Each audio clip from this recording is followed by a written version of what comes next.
الحمد لله رب العالمين، والصلاة والسلام على سيدنا ونبينا ومولانا محمد وعلى آله وأصحابه الطيبين الطاهرين. الله أكبر الله أكبر، لا إله إلا الله والله أكبر، الله أكبر ولله الحمد. أما بعد فأعوذ بالله من الشيطان الرجيم. بسم الله الرحمن الرحيم. ولكل أمة جعلنا منسكا ليذكروا اسم الله على ما رزقهم من بهيمة الأنعام فإلهكم إله واحد فله أسلموا وبشر المخبتين الذين إذا ذكر الله وجلت قلوبهم والصابرين على ما أصابهم والمقيم الصلاة ومما رزقناهم ينفقون. صدق الله مولانا العلي العظيم. برادران اسلام، عید اضحیٰ اور عید قربہ کے اس مبارک موقع پر ہم سب حضرت ابراہیم و اسماعیل علیہم السلام کی تاریخی یادگار کو یاد کرنے کے لیے اور اللہ کی بارگاہ میں سجدہ شکر بجا لانے کے لیے عیدگاہ کے اس میدان میں حاضر ہیں. اللہ تعالی خوشی، مسرت، قربانی اور اطاعت کے ان قیمتی اور سنہرے لمحات کو زندگی میں بار بار دیکھنے اور وصول کرنے کی توفیق مرحمت فرمائیں، اور قربانی کے واقعے سے جو حقیقی پیغام اور درس دیا جانا مقصود ہے، باری تعالیٰ اس کو سمجھنا اور اس کے تقاضوں پر عمل کرنا ہم سب کے لیے سہل و آسان فرمائے. اللہ رب العزت والجلال نے موقع بموقع اہل ایمان کے لیے ان لمحات سے فائدہ اٹھانے کا موقع میسر فرما رکھا ہے جن کو وصول کر کے اللہ کا قرب حاصل کیا جا سکتا ہے اور باری تعالیٰ کی محبوبیت کی نگاہ میں انسان اپنے آپ کو لے جانے میں کامیاب ہو سکتا ہے. رمضان کا مبارک مہینہ اہل ایمان کی زندگی میں خیرات و برکات کی شکل میں آتا ہے اور باری تعالیٰ کی جانب سے بے پایہ رحمتوں کا نزول ہوتا ہے. اہل ایمان اس سے لطف اندوز ہوتے ہیں اور اللہ کا قرب حاصل کرنے والے اعمال کو انجام دیتے ہیں. عید الفطر کے موقع پر عیدگاہ کے میدان میں اہل ایمان حاضر ہوتے ہیں اور بارگاہ الہی میں خوشی و مسرت و اطاعت کے جذبات کے ساتھ سجدہ نیاز پیش کرتے ہیں،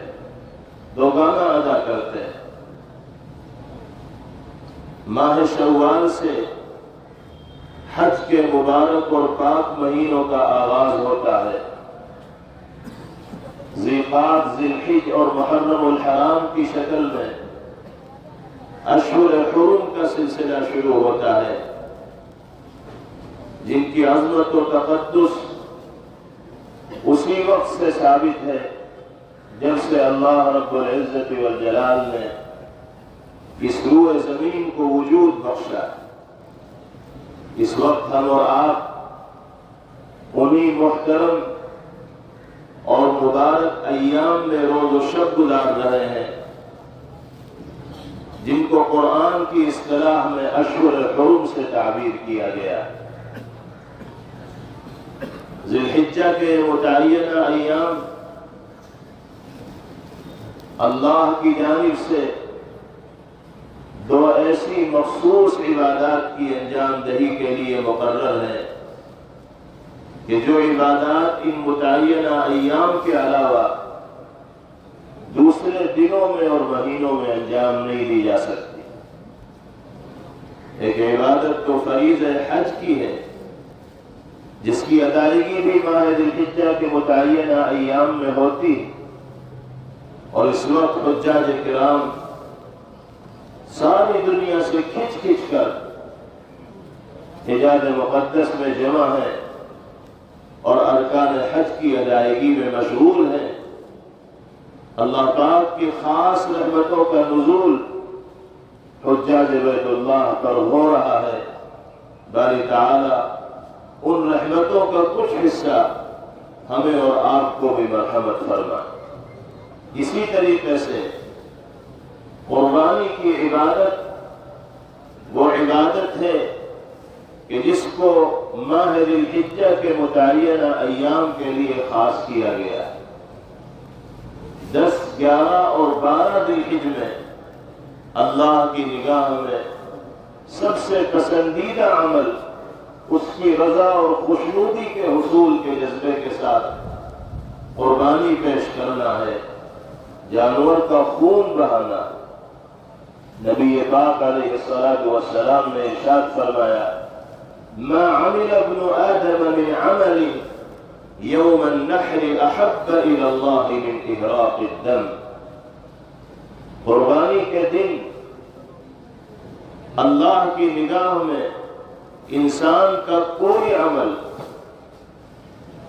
جانور کے خون بہانے سے زیادہ، یعنی قربانی کے جذبے کے اظہار سے زیادہ محبوب اور پسندیدہ نہیں ہے۔ اور وہ جانور کہ جس کو اللہ کے نام پر قربان کیا گیا ہو، وہ اپنے بالوں کے ساتھ، اپنے کھڑوں کے ساتھ، اپنے جسم کے دیگر اعضاء کے ساتھ روز قیامت اللہ کی بارگاہ میں پیش ہوگا۔ وَإِنَّ الدَّمَ لَيَقَعُ مِنَ اللَّهِ بِمَكَانٍ قَبْلَ أَن يَقَعَ بِالْأَرْضِ۔ عظیم بشارت و خوشخبری قربانی کے حوالے سے جناب رسول اللہ صلی اللہ علیہ وسلم نے ذکر فرمائی کہ وہ جانور جس کو راہ خدا میں رضائے الہی کے جذبے کو پیش نظر رکھ کر قربان کیا جا رہا ہو، اس کے جسم سے نکلنے والا خون کا قطرہ زمین پر گرنے سے پہلے اللہ کی بارگاہ میں قبولیت کا مقام حاصل کر لے گا۔ اس لیے آپ نے فرمایا: طیبوا بها نفسا، خوش دلی کے ساتھ قربانی کیا کرو۔ قربانی کو اپنے لیے بار اور بوجھ تصور نہ کیا کرو، گرا تصور نہ کیا کرو، یہ سوچا کرو کہ رضائے الہی کی خاطر اس عمل کو انجام دیا جا رہا ہے، اور انسان اللہ کی رضا حاصل کرنے کی نیت سے جو قدم بھی اٹھاتا ہے وہ اللہ کی بارگاہ میں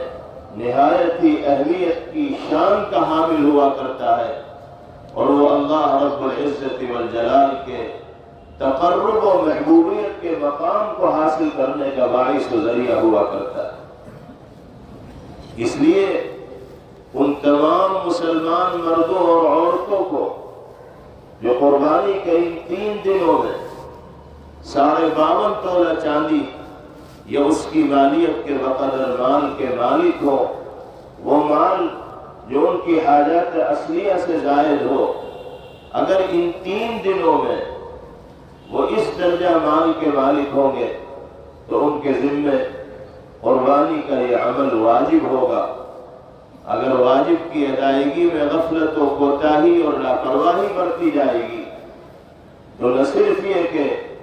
گناہ کا ارتکاب ہوگا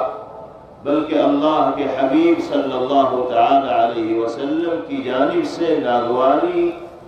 ناراضگی اور غصے کا درد بھی اس مسلمان کو جھیلنا پڑے گا جو واجب ہونے کے باوجود قربانی کی ادائیگی میں کوتاہی برت رہا۔ حضور پاک علیہ الصلوۃ والسلام نے فرمایا من وجد سعة ولم يضحي فلا يقربن مصلانا، جو آدمی گنجائش کے باوجود قربانی نہ کرے اسے ہماری عیدگاہ کے قریب آنے کی بھی ضرورت نہیں۔ اس جملے سے اور اس انداز سے صاف ظاہر ہو رہا ہے کہ جناب محمد رسول اللہ صلی اللہ علیہ وسلم ایسے لوگوں کے سلسلے میں کس درجہ ناگواری کا اظہار فرما رہے ہیں جو وسعت کے باوجود قربانی کے اس عظیم عمل کو پیش کرنے کے لیے تیار نہیں ہے۔ اگر وہ واجب کی ادائیگی کے لیے تیار نہیں تو میدان میں اہل ایمان کے ساتھ جمع ہو کر دوگانے میں شریک ہونے کی بھی ان کو ضرورت نہیں ہے۔ ان کو واجب کی ادائیگی کا اہتمام کرنا چاہیے۔ جن لوگوں پر قربانی واجب ہو انہیں اپنی طرف سے لازمی طور پر قربانی کرنی چاہیے اور اللہ مزید فراخی اور وسعت عطا فرمائے تو مرحومین کی جانب سے نفلی قربانیوں کا بھی اہتمام کیا جائے۔ اگرچہ نابالغ بچوں کی جانب سے قربانی کی انجام دہی واجب اور ضروری نہیں ہے، لیکن باپ کو اگر اللہ نے فراوانی عطا فرمائی ہے، وسعت عطا فرمائی ہے تو اسے اپنی جانب سے واجب قربانی کی انجام دہی کے ساتھ ساتھ بچوں کی جانب سے نفلی قربانی کو بھی پیش کرنے کا اہتمام کرنا چاہیے۔ جناب رسول اللہ صلی اللہ علیہ وسلم کی جانب سے قربانی پیش کرنی چاہیے۔ حضرات خلفائے راشدین رضوان اللہ علیہم اجمعین، حضرات اہل بیت، حضرات صحابہ کرام رضوان اللہ تعالی علیہم اجمعین میں سے کسی کی جانب سے اپنے اکابر و بزرگان دین کی جانب سے قربانی کے اس عمل کو پیش کرنا چاہیے۔ اور جن لوگوں پر قربانی واجب نہیں ہے، وہ ان 3 دنوں میں صاحب نصاب نہیں ہے، ان کو بھی یہ کوشش کرنی چاہیے کہ بڑے جانور میں ایک حصہ لے لیں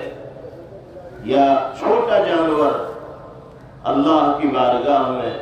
قربانی کے طور پر پیش کر دیں، اگرچہ ان کے ذمہ واجب نہیں،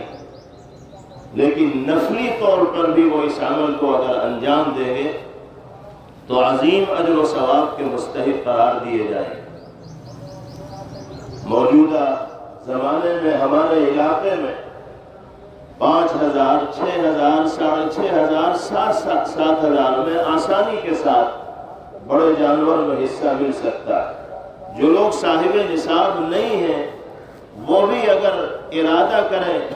کہ ہمیں سال میں ایک مرتبہ 5,000 یا 6,000 کا حصہ لے کر قربانی کے عمل میں شرکت کرنی ہے تو ہم یہ سمجھتے ہیں کہ بہت سے ایسے لوگوں کے لیے بھی یہ عمل دشوار نہیں ہوگا جو صاحب نصاب ایام قربانی میں نہیں ہوتے۔ بہت سے ایسے خرچے ہیں جو غیر ضروری ہیں اور ان کو ایسے بہت سے بھائی پابندی کے ساتھ کرتے ہیں جو صاحب نصاب نہیں ہوتے۔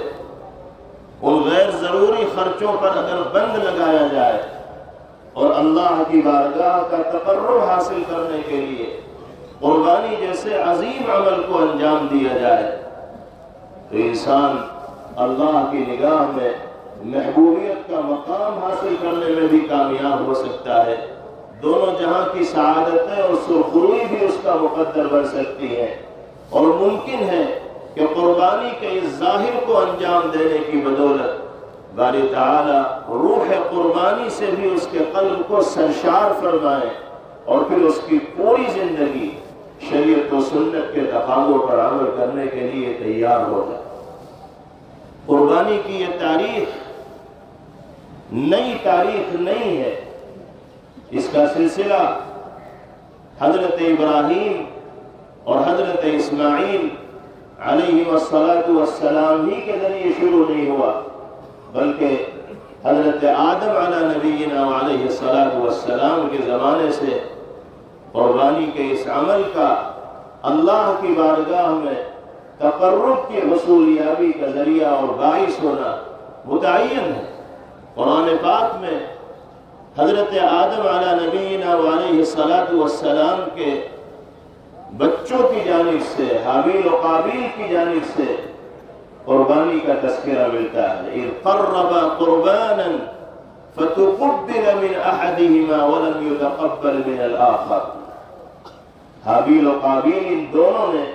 رضا الہی کو حاصل کرنے کے خاطر قربانی پیش کی۔ ایک نے مینڈھے کی قربانی کی، دوسرے نے صدقہ کیا۔ ایک کی قربانی مقبول ہوئی، دوسرے کا صدقہ مقبول نہیں ہوا۔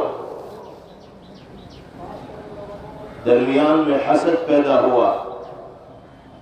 جس کا صدقہ مقبول نہیں ہوا اس نے اپنے اس بھائی سے جس کی قربانی مقبول ہو گئی تھی، اور اس زمانے میں قربانی کی مقبولیت کی علامت یہ ہوتی تھی کہ آسمان سے ایک آگ آتی تھی اور وہ جلا کر راکھ کر دیا کرتی تھی۔ آگ کا جلانا یہ دلیل ہوتی تھی اس بات کی کہ قربانی یا صدقہ مقبول ہو گیا، اور اگر وہ جل نہ پائے تو یہ علامت ہوتی تھی اس بات کی کہ وہ عند اللہ مقبول نہیں ہوا۔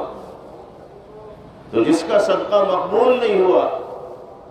اس کے دل میں حسد کی آگ جلی، اور وہ دوسرے بھائی سے کہنے لگا لأقتلنک، میں تجھے ختم کروں گا۔ قرآن کہتا ہے انما یتقبل اللہ من المتقین، قبولیت کا اختیار اللہ کے قبضہ قدرت میں ہے۔ وہ جانتے ہیں کہ کس کا عمل مقبول ہوگا اور کس کا عمل مردود ہوگا۔ اللہ کی بارگاہ میں قربانی انہی لوگوں کی مقبول ہوگی جو تقوی کی صفت سے متصف ہو کر دنیا میں زندگی گزارنے والے ہوں گے، جن کے دلوں میں خوف خدا ہوگا، خشیت الہی ہوگی، شرعی احکامات پر عمل کرنے والے ہوں گے، پیغمبر علیہ السلام کی سنتوں کو سینے سے لگا کر اظہار عقیدت و محبت میں اس پر عمل کرتے ہوئے دنیا کے اندر زندگی گزاریں گے۔ اہل تقوی کے لیے اللہ کی جانب سے یہ بشارت ہے کہ ان کے اعمال بارگاہ الہی میں قبولیت کا شرف اور مقام حاصل کر پائیں گے۔ اللہ تعالیٰ ان مبارک دنوں میں ہمیں اور آپ کو بھی قربانی کے اس عمل میں حصہ دار ہونے کا موقع میسر فرما رہے ہیں۔ ہم سب کی یہ مشترکہ ذمہ داری ہے کہ ہم اپنے آپ کو متقین کی صف میں شامل کرنے کی کوشش کریں، گناہوں سے بچ کر زندگی گزارنے کا اہتمام کریں، اللہ کے حقوق کی انجام دہی کے ساتھ ساتھ اللہ کے بندوں کے حقوق کی ادائیگی کا اہتمام کرنے والے ہوں، لوگوں کے ساتھ حسن سلوک اور اچھا برتاؤ کرنے والے ہوں، زبان کے استعمال میں محتاط ہو، نگاہوں کے استعمال میں محتاط ہو، کوئی قدم ایسا نہ اٹھائیں جو کسی دوسرے کے لیے اذیت و تکلیف کا اور دشواری کے پیدا ہونے کا باعث و ذریعہ ہو۔ نمازوں کی پابندی کا اہتمام ہو، تلاوت کلام اللہ کا معمول ہو، پیغمبر علیہ السلام کی ہدایات و تعلیمات کے مطابق زندگی گزارنے کا عہد ہو، عزم ہو، پختہ ارادہ ہو۔ جب اعمال میں یہ پاکیزگی ہوگی، اس طرح کی صلاح پائی جا رہی ہوگی، تو پھر قربانی بھی عند اللہ مقبول ہوگی، نمازیں بھی مقبول ہوں گی، تلاوت بھی مقبول ہے، اللہ کا ذکر بھی اس کی نگاہ میں پسندیدہ ہو۔ قرآن پاک میں فرمایا گیا وَلِكُلِّ أُمَّةٍ جَعَلْنَا مَنسَكًا لِيَذْكُرُوا اسْمَ اللَّهِ عَلَى مَا رَزَقَهُم مِّن بَهِيمَةِ الْأَنْعَامِ۔ اللہ نے قربانی کے مقاصد کو بیان فرمایا کہ ہم نے ہر امت کے لیے قربانی کے عمل کو مقرر کر رکھا ہے، ذبیحے کو پیش کرنے کا عمل جاری رکھا ہوا۔ مقصد کیا ہے؟ پہلا مقصد بیان کیا گیا لِيَذْكُرُوا اسْمَ اللَّهِ عَلَى مَا رَزَقَهُم مِّن بَهِيمَةِ الْأَنْعَامِ۔ قربانی کا یہ عمل اس لیے پیش کیا جاتا ہے تاکہ اللہ کے بندے اللہ کو یاد رکھنے والے بنے، اللہ کا ذکر کرنے والے بنے۔ قربانی کے لیے متعینہ جانور کے گلے پر چھری اللہ کے نام سے پھیرے اور اس جذبے کے ساتھ قربانی کا یہ عمل کرے کہ یہ اللہ کا پسندیدہ عمل ہے اور اللہ کی طرف سے اس کی ہدایت ملی ہے، اور اللہ کے برگزیدہ اور مقبول بندوں نے اس ہدایت پر عمل کرنے کا نمونہ دنیا انسانیت کے سامنے پیش فرمایا۔ پہلا مقصد بیان کیا گیا قربانی کا، اللہ کو یاد کرنا، اللہ کے ذکر سے اپنی زبان کو، اپنے قلب کو، اپنے جسم کے جز جز کو، عضو عضو کو سرشار رکھنا، اور جب یاد الہی کی دولت سے انسان مالا مال ہوگا تو پھر نمازوں سے بھی غفلت نہیں برتے گا، سچ بولنے سے بھی غافل نہیں ہوگا، قرآن کی تلاوت میں بھی لاپرواہی برتنے والا نہیں ہوگا، والدین کے حقوق کی ادائیگی کا بھی اہتمام کرے گا، رشتہ داروں کے ساتھ حسن سلوک کرنے والا، صلہ رحمی کرنے والا، اور سب کے ساتھ خیر خواہی اور محبت کا معاملہ اور مظاہرہ کرنے والا ہوگا، کیونکہ جب انسان کے دل میں اللہ کی یاد زندہ ہوتی ہے تو پھر وہ کوئی ایسا عمل نہیں کرتا جو باری تعالیٰ کی ناراضگی، غضب اور غصے کو جھیل لینے کا باعث و ذریعہ بنے۔ پھر فرمایا گیا فَإِلَٰهُكُمْ إِلَٰهٌ وَاحِدٌ فَلَهُ أَسْلِمُوا، یاد رکھو تمہارے معبود ایک ہی ہے، کائنات کے نظام کو چلانے والی ذات ایک ہی ہے، آسمان و زمین کو وجود عطا کرنے والی ذات ایک ہی ہے، انہی کے مطیع و فرما بردار بنو، انہی کے سامنے سر تسلیم خم کرنے والے بنو، انہی کو مسجود مانو، انہی کو مقصود مانو،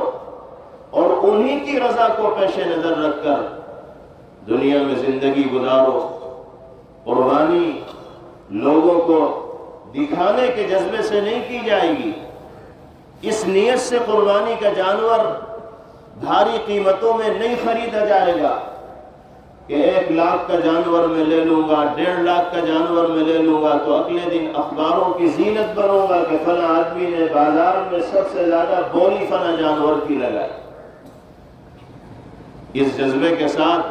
بھاری سے بھاری داموں میں بھی جانور خرید کر اگر اللہ کی راہ میں قربان کیا جائے گا تو ممکن ہے کہ مچھر کے پر کے برابر بھی اجر کی شکل میں اس قربانی کرنے والے کو کچھ نہ ملے۔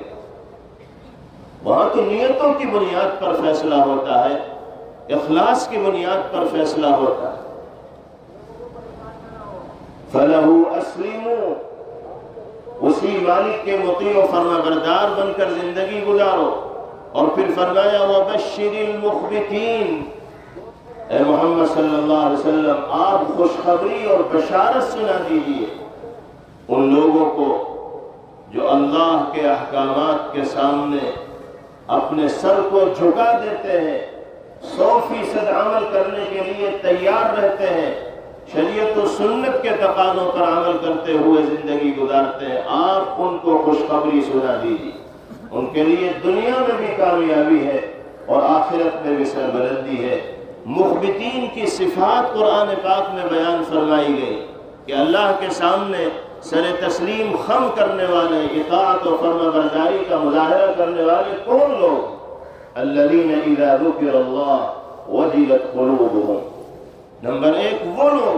کہ جب ان کے سامنے اللہ کا نام لیا جاتا ہے تو ان کے دلوں پر لرزہ طاری ہو جاتا ہے، بدن پہ کپکپی طاری ہو جاتی ہے، جب سوچ لیتے ہیں کہ اللہ کی بارگاہ میں حاضر ہو کر اپنے اعمال کے سلسلے میں جواب دہ ہونا پڑے گا، تو آنکھوں سے آنسو جاری ہو جاتے ہیں اور دل پر قابو رکھنا مشکل ہو جاتا ہے۔ ہم جیسا گنہگار انسان ایک طرف اپنے گناہوں پر نگاہ رکھے اور دوسری طرف اللہ کی بارگاہ میں حاضری اور پیشی کا تصور کرے تو اس کے دل پر اگر لرزہ اور کپکپی طاری نہیں ہو رہی ہے تو اس کا مطلب یہ ہے کہ وہ غفلت کی زندگی گزار رہا ہے۔ اور جب انسان کے دل میں اللہ کی بارگاہ میں حاضری کے سلسلے میں یہ احساس ہوگا تو پھر گناہوں سے دور ہو کر زندگی گزارنا اس کے لیے آسان ہو جائے۔ یہ پہلی صفت بیان کی گئی۔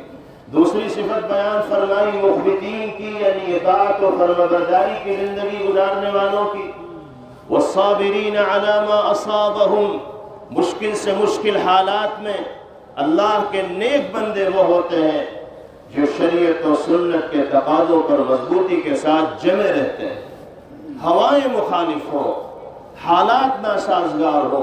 شرعی تقاضوں پر عمل کرنے سے روکنے کے منصوبے بنائے جا رہے ہوں، خاکے بنائے جا رہے ہوں، ان میں رنگ بھرے جا رہے ہوں، مسجدوں سے دور کرنے کی پلاننگ ہو رہی ہو، سنتوں سے دور کرنے کے منصوبے بنائے جا رہے ہوں، دینی تقاضوں پر عمل کرنا کٹھن اور دشوار ہو رہا ہو، کمال تو یہی ہے کہ مخالف ماحول میں ہم اور آپ دینی اور ایمانی استقامت کا مظاہرہ کرنے والے ہو۔ حالات کی سازگاری کی شکل میں انسان استقامت کا مظاہرہ کرے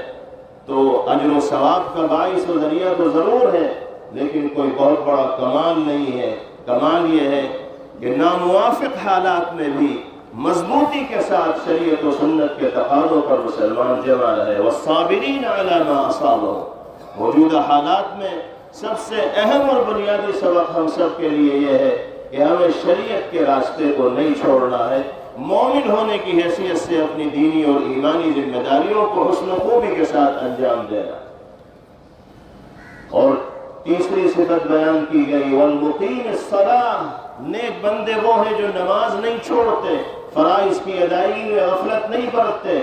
نمازوں کی پابندی کا اہتمام کرتے ہیں۔ اور آخری صفت بیان کی گئی وَمِمَّا رَزَقْنَاهُمْ يُنْفِقُونَ، اور مال کی شکل میں یا دیگر نعمتوں کی شکل میں جو دولت ہم نے ان کو عطا فرمائی ہے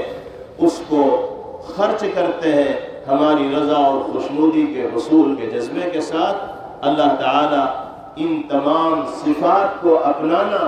ہم سب کے لیے سہل و آسان فرمائے، اور قربانی کے اس ظاہر سے جو اصل روح مقصود ہے، جو پیغام دیا جانا مقصود ہے، جذبہ اطاعت کا جو اظہار مقصود ہے،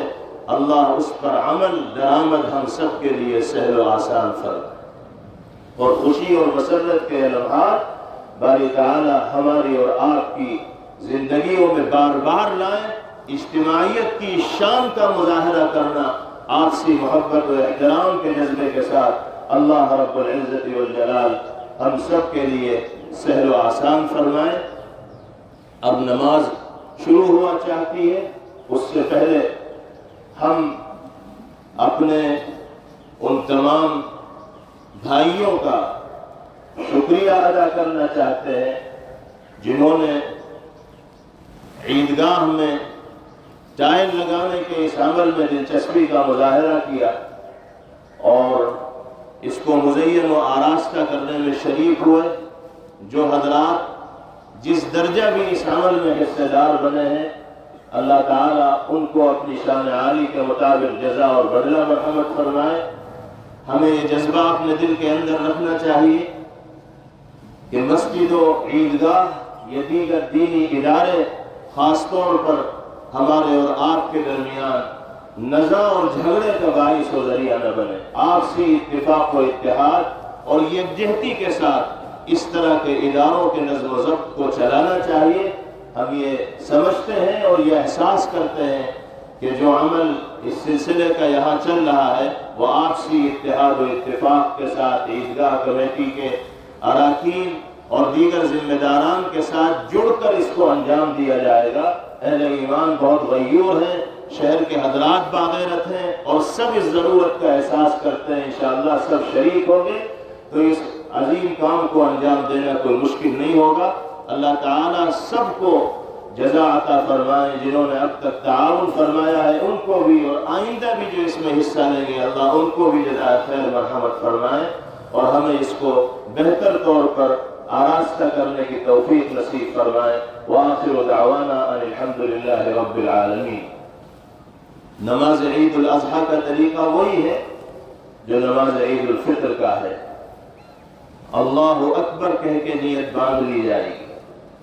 اس کے بعد 3 زائد تکبیریں ہوں گی، اللہ اکبر کہہ کر ہاتھ چھوڑ دیا جائے گا، پھر اللہ اکبر کہہ کے ہاتھ چھوڑ دیا جائے گا، اور تیسری مرتبہ اللہ اکبر کہہ کے نیت باندھ لی جائے گی۔ پہلی رکعت مکمل ہوگی، دوسری رکعت شروع ہوگی، دوسری رکعت میں قرات کے بعد پھر 3 زائد تکبیریں، تینوں تکبیروں میں اللہ اکبر کہہ کے ہاتھ چھوڑیں گے اور چوتھی تکبیر میں رکوع کے لیے چلے جائیں گے۔ بس یہ یاد رکھنا ہے کہ عید الفطر اور عید الاضحیٰ کی نماز میں جو 6 زائد تکبیریں ہیں، ان میں سے 3 زائد تکبیریں پہلی رکعت میں قرات سے پہلے ہیں، اور 3 زائد تکبیریں دوسری رکعت میں قرات کے بعد ہیں، اور ان زائد تکبیروں میں ہاتھ چھوڑا جائے گا۔ جنازے کی نماز میں تکبیر کہی جاتی ہے